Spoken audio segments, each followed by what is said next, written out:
Welcome to the online platform of Abhinav science academy.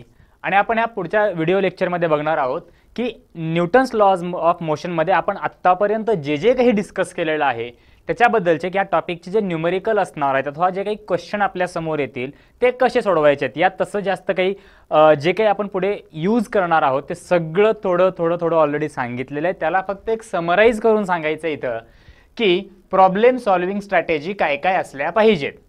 त्यात पहिली strategy असली पाहिजे सिलेक्ट द बॉडी. आता हे नेमकं काय असेल तर पहिल्यांदा जेवढ्या काही त्या पूर्ण कंप्लीट डायग्राममध्ये आपल्याला ज्या एका ऑब्जेक्टवरती सगळे फोर्सेस ॲक्ट होताना दिसत आहेत अथवा ज्या ऑब्जेक्टसाठी आपल्याला न्यूटनचे लॉज अप्लाय करायचे आहेत तो ऑब्जेक्ट सिंगल एकटा सिलेक्ट करणं. आणि ते काय लिहिलं बघा, first of all decide the body on which laws of motion are to be applied. आपल्याला तो ऑब्जेक्ट, ती वस्तू अथवा तो पॉइंट निवडायचा आहे जिथे सगळे न्यूटनचे लॉज अप्लाय करता येण्यासारखे आहेत. त्यानंतर सेकंड पार्ट काय करतो, आयडेंटिफाय दी फोर्सेस. पहिल्यांदा निवडलं ऑब्जेक्ट कोणता आहे, त्यानंतर निवडायचंय त्या ऑब्जेक्टवरती ॲक्ट होणारे सगळे फोर्सेस. जनरली इथं एक फोर्स कॉमन सगळीकडे असणार, त्या ऑब्जेक्टचं वेट जे व्हर्टिकली डाऊनवर्ड ॲक्ट होणार. आता तो हॉरिझॉन्टल सरफेसवरती ठेवला असेल तर नॉर्मल रिॲक्शन अपवर्ड असेल. जर तो असा हॉरिझॉन्टल सरफेसवरती ठेवला असेल ब्लॉक तर डाऊनवर्ड असणार वेट mg, अपवर्ड असणार रिॲक्शन. जर तो इन्क्लाइंड सरफेसवरती ठेवला असेल ब्लॉक तर डाऊनवर्ड व्हर्टिकली असणार mg आणि इन्क्लाइंड या डायरेक्शनला परपेंडिक्युलर टू द सरफेस एक या साईडला असणार काय, नॉर्मल रिॲक्शन. तर अशा प्रकारे पहिल्यांदा आपण काय निवडलं. आता ह्या डायग्रामसाठी बोलायचं असेल तर समजा आपण यापूर्वी पण मागच्या व्हिडिओमध्ये डिस्कस केलं होतं की इथे एक ब्लॉक ठेवला आहे, या ठिकाणी एक ब्लॉक आहे आणि इथं एका पुलीच्या मदतीने अशा प्रकारे एक स्ट्रिंग अटॅच केली होती.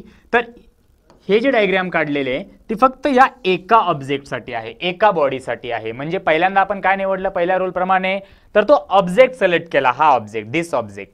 आणि नंतर सेकंड रूल काय सांगतो, आयडेंटिफाय दी फोर्सेस. त्या ऑब्जेक्टवरती ॲक्ट होणारे सगळे फोर्सेस आपण त्या डायग्राम मध्ये रिप्रेझेंट केले. आता याच्यानंतरचा पॉईंट बघायचा आहे जे आत्ता ड्रॉ केलं तेच. थर्ड पॉईंट काय सांगतो की पहिला पॉईंट काय सांगतो, पहिल्यांदा ऑब्जेक्ट ओळखायला शिकायचं आहे की कोणत्या ऑब्जेक्टसाठी आपण लॉज अप्लाय करणार आहोत. दुसरा रूल काय सांगतो, त्या ऑब्जेक्टची सेपरेट डायग्राम काढायची आहे आणि त्यासोबत त्याचे फोर्सेस आपल्याला सगळे ओळखायचे आहेत. त्या एका ऑब्जेक्टवरती ॲट अ टाइम सायमल्टेनियसली किती प्रकारचे फोर्सेस ॲक्ट होत आहेत. नंतर काढायचं आहे आपल्याला draw a free body diagram. Free body diagram यापूर्वी पण इंट्रोडक्शन मध्ये सांगितलं होतं की फ्री बॉडी डायग्राम म्हणजे काय असते, तर एक अशी डायग्राम त्या एका ऑब्जेक्टवरती, एका वस्तूवरती ॲट अ टाइम सायमल्टेनियसली जेवढे फोर्सेस ॲक्ट होत आहेत ते सगळे फोर्सेस रिप्रेझेंट करणं.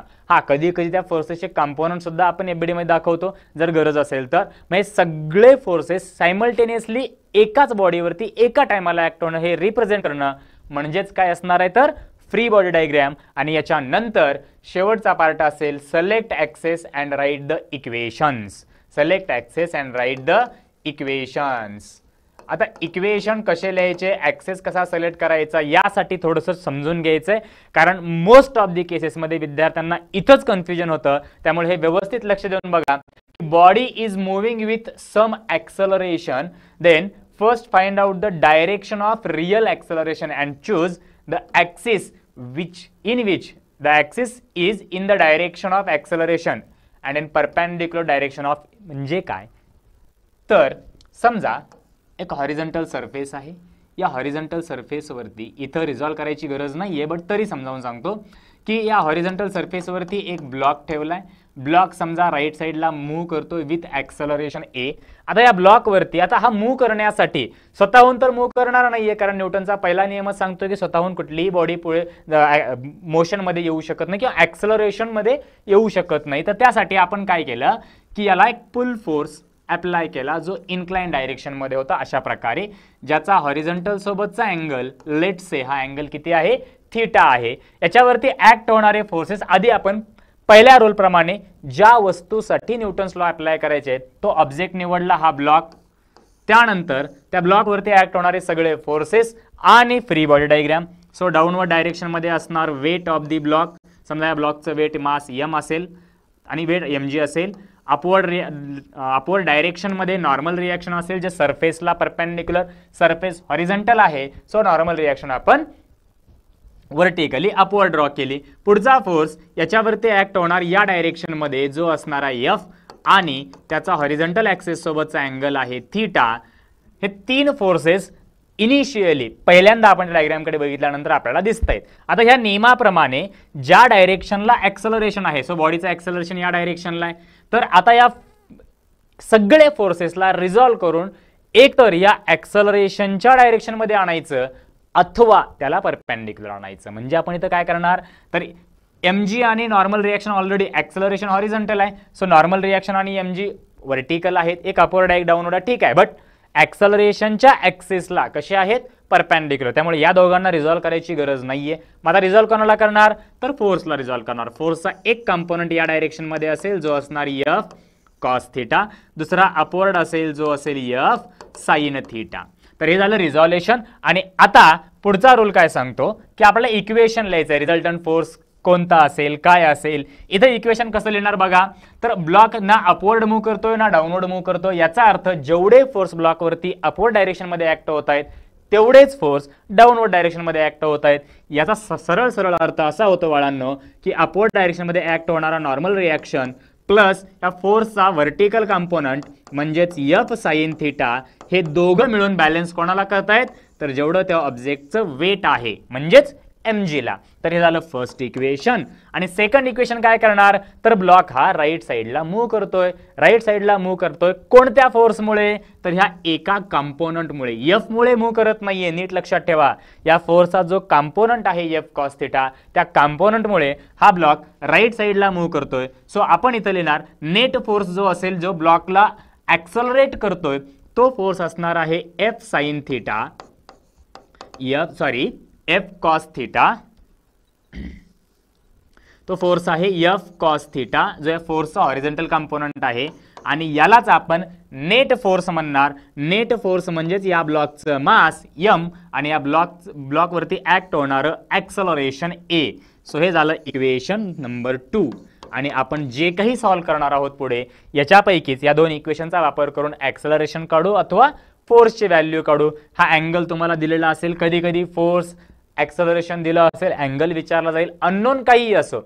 पहिली सुरुवात प्रोसेस काय करायचे, तर पहिलं काम ऑब्जेक्ट ओळखायला शिकणं, दुसरं काम त्या ऑब्जेक्टवरती ऍक्ट होणारे फोर्सेस ओळखायला शिकणं, तिसरं काम त्या एका ऑब्जेक्टची फ्री बॉडी डायग्राम म्हणजेच एफबीडी ड्रॉ करणं, आणि चौथं काम आहे ऍक्सेस सिलेक्ट करून गरजेनुसार फोर्सेसला रिझॉल्व करणं. रिझॉल्व कुठे करायचं, ऍक्सलरेशनच्या डायरेक्शन मध्ये अथवा त्याला परपेंडिक्युलर, आणि नंतर इक्वेशन लिहिणं.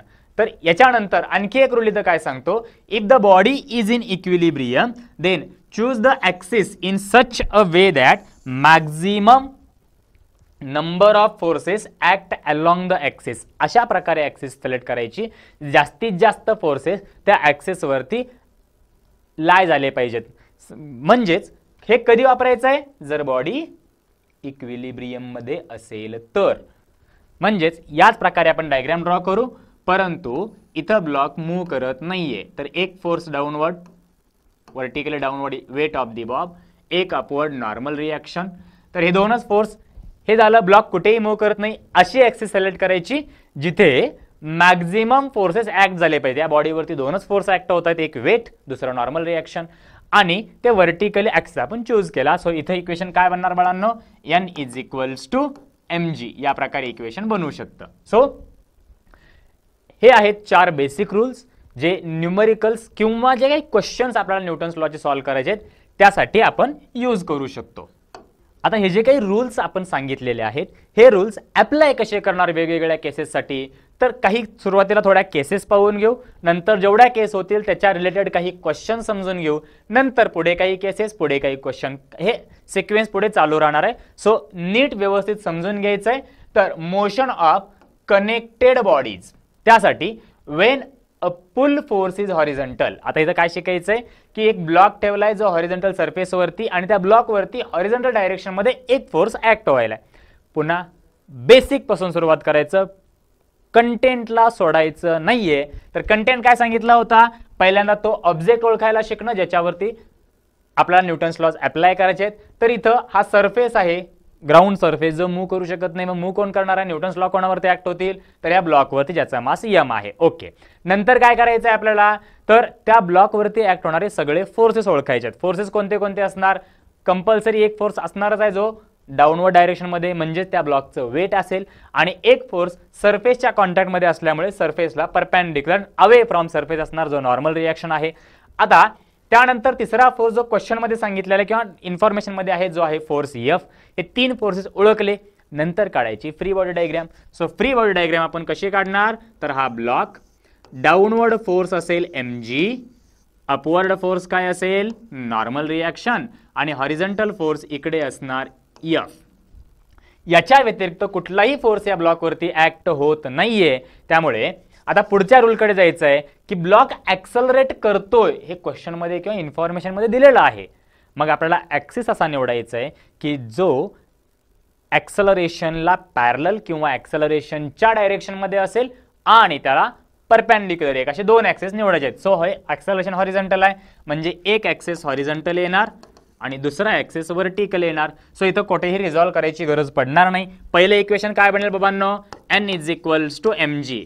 हे equation number first, upward downward balance. Second equation काय बनेल? हा जो फोर्स ऍक्ट होत आहे या ब्लॉक वरती, तो फोर्स म्हणजेच नेट फोर्स असणार. मग नेट फोर्स काय असतो? Mass into acceleration. तर ह्या ब्लॉकचं मास m आणि ब्लॉकचं acceleration a. So this is the second equation. तर हे 2 इक्वेशनचा वापर करून आपण गरजेनुसार जे काही क्वेश्चन विचारला जाईल, जे काही इन्फॉर्मेशन दिली जाईल, त्याचा वापर करून रिक्वायर्ड क्वांटिटी आपण कॅल्क्युलेट करू शकतो. ही प्रोसेस कळली असेल तर याच टाईपमध्ये आणखी एक केस जे ऑलरेडी आता समजावून सांगितली होती. आता FBD मी सेपरेट ड्रॉ करणार नाही इथं. परत तेच डाऊनवर्ड डायरेक्शन मध्ये mg, अपवर्ड डायरेक्शन मध्ये नॉर्मल रिएक्शन. समजा हा हॉरिझॉन्टल सोबतचा अँगल थीटा दिलाय, तर इकडला component f cos theta, vertical component असणार f sin थीटा.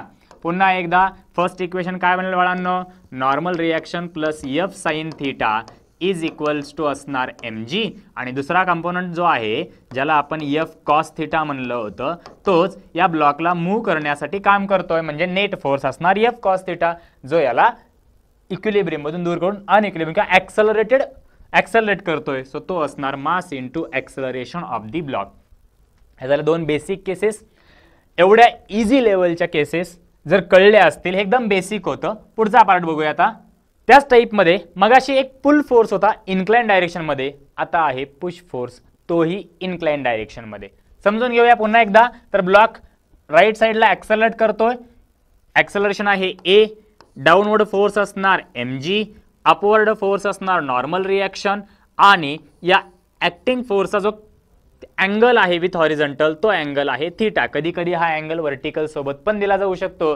त्यावेळेस फक्त जर अँगल इकडला दिला तर इकडला कंपोनंट f cos, इकडला कंपोनंट f sin. पण इथं काय होणार? जर अँगल हॉरिझॉन्टल सोबतचा असेल तर आपण लिहिणार की जो डाऊनवर्ड फोर्स चाललेला आहे म्हणजेच इकडे लिहिणार तो, हा इकडे कंपोनंट याला रिझॉल्व असं करणार. या प्रकारे डायग्राम काढूया. Downward force mg, upward force असणार नॉर्मल रिएक्शन. हा जो फोर्स याचा एक कंपोनंट डाऊनवर्ड ऍक्ट व्हायला आहे म्हणून त्याला आपण लिहिणार f sin थीटा, आणि एक कंपोनंट हॉरिझॉन्टली इकडे ऍक्ट होणार ज्याला इथे दाखवा अथवा इथून इकडे दाखवू शकता, जो असेल f cos थीटा. आणि याच्यानंतर पुन्हा इक्वेशन काय काय लिहिणार?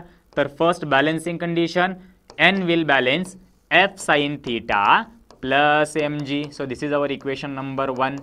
and second equation will be f cos theta is the net force, so value of f cos theta will be m into a. आणि या 2 इक्वेशनचा वापर करून आपण पुन्हा एकदा जे काही क्वांटिटी विचारलेली आहे ती कॅल्क्युलेट करू शकतो.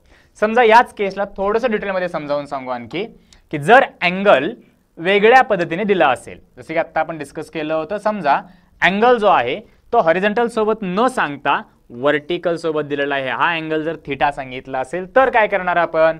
तर डाऊनवर्ड फोर्स काय असणार? mg. आणखी एक डाऊनवर्ड फोर्स म्हणजे या फोर्सचा एक कंपोनंट असेल जो डाऊनवर्ड ऍक्ट होईल, तो असणार f cos थीटा, आणि दुसरा या डायरेक्शनला असेल f sin थीटा जो राईट साइडला ऍक्ट होतोय. आणि आता इक्वेशन काय बनेल बाळांनो?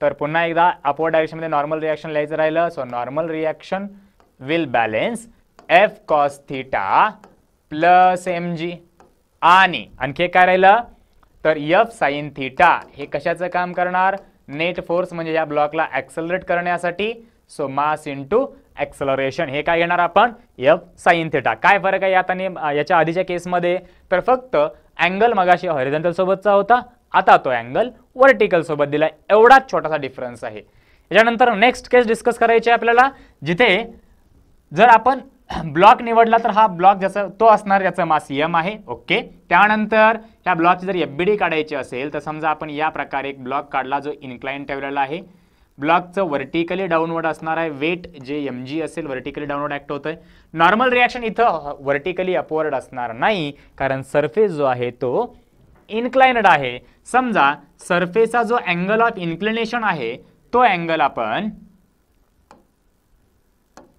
Let's say that angle is theta तो अँगल किती आहे थीटा आणि आता पुढे नॉर्मल रिएक्शन जी आहे ती इकडे डायरेक्शनला म्हणजे या डायरेक्शनला ऍक्ट होईल n दुसरा आणखी कुठला फोर्स ऍक्ट होणार आहे इथं तर कुठलाच नाही तरी हा ब्लॉक स्लाइड करतोय कारण सरफेस जो आहे तो स्मूथ सरफेस आहे इथं या ब्लॉकला ओढून धरण्यासाठी या सरफेसवरती एका ठिकाणी ठेवण्यासाठी इक्विलिब्रियम मध्ये ठेवण्यासाठी एकच म्हणजे वरती ओढणारा कुठला फोर्स नाहीये यामुळे हा ब्लॉक खाली स्लाइड करत येणार आहे आता इथं महत्त्वाचा मुद्दा हा आहे की हा ब्लॉक स्लाइड खाली का करतोय कोणता कंपोनंट आहे जो ब्लॉकला खाली स्लाइड करायला कारणीभूत आहे तर तो कंपोनंट आपण कसा निवडणार तर पुन्हा एकदा चेक करायचं आपला rule number 4 acceleration along the surface आहे सो आता आपण असे दोन ऍक्सिस निवडणार की जे ऍक्सिस काय काय असले पाहिजेत एक अलॉंग द ऍक्सलरेशन दुसरा परपेंडिक्युलर टू द ऍक्सलरेशन मग बघूया एक अलॉंग द ऍक्सलरेशन म्हणजे या प्रकारे असेल दुसरा परपेंडिक्युलर म्हणजेच या प्रकारे जे नॉर्मल रिएक्शन डायरेक्शन मध्ये ऍक्ट होईल आता इथं आपण रिझॉल्व कोणाला करणार वेटला की नॉर्मल रिएक्शनला तर हा अँगल थीटा दिलाय सो हा पण अँगल थीटा येऊ शकतो सो इकडे काय असणार बाळांनो या mg चा इकडला कंपोनंट जो नॉर्मलच्या अपोजिट काम करतोय तो कंपोनंट असणार mg cos थीटा आणि जो इकडे ऍक्ट करतोय तो असणार mg sin थीटा तर या डायग्रामला जर व्यवस्थित समजून घेतलं तर हे नॉर्मल रिएक्शन mg ला बॅलन्स करत नाहीये नॉर्मल रिएक्शन बॅलन्स करतोय mg च्या एका कंपोनंटला जो आहे mg cos theta so normal reaction will balance mg cos theta okay this is the equation number 1 equation number 2 काय असेल तर जो एक कंपोनंट आहे mg sin थीटा या कंपोनंटला अपोजिट डायरेक्शन मध्ये कुठलाही फोर्स दिसत नाही याच्या अपोजिट मध्ये कुठलाही फोर्स नाहीये सो हा एकच फोर्स अथवा कंपोनंट आहे जो या ब्लॉकला स्लाइड करण्यासाठी कारणीभूत आहे त्यामुळे आपण हा mg sin theta is equals to काय लिहिणार mass of the block into acceleration of the block तर इन्क्लाइनड केस मध्ये आपण या प्रकारे नियम अप्लाय करायचे हे कळलं असेल तर पुढच्या बिटकडे जाऊया दॅट्स इट आजच्या या व्हिडिओमध्ये आपण एवढं डिस्कस केलेलं आहे याच्याबद्दलचे जे काही न्यूमेरिकल क्वेश्चन आहेत ते आपण पुढच्या व्हिडिओमध्ये बघूया तोपर्यंत थँक्यू